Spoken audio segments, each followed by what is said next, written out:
Welcome, Science Creations, parents, teachers, camp counselors, and students.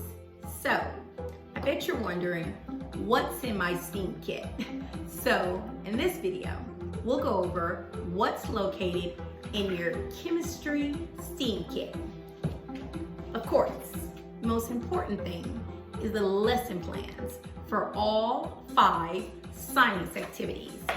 But also included is your book, literature book, Look How It Changes, copy paper, flash paper, large plastic cups, water gel, salt, borax, glue, small paper cups, popsicle sticks, plastic cups with lids, plastic beaker, baking soda, white vinegar, chemical and physical change sorting game, gumdrops, toothpicks, and your sandwich size plastic bags.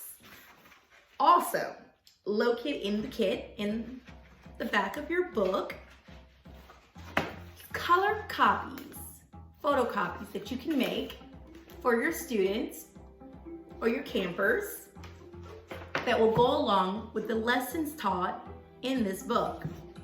The lesson plans also include not only the objective and the standards, but materials that you'll need, vocabulary words, step-by-step guide on how to conduct each lesson, as well as assessments, extension lessons, and websites you can go to for more information. All of this is included in your STEAM Kit Chemistry Kit. We'll have videos for you as well on YouTube. Check us out at sciencecreations.com or subscribe to our YouTube Science Creations channel. Thank you. Peace.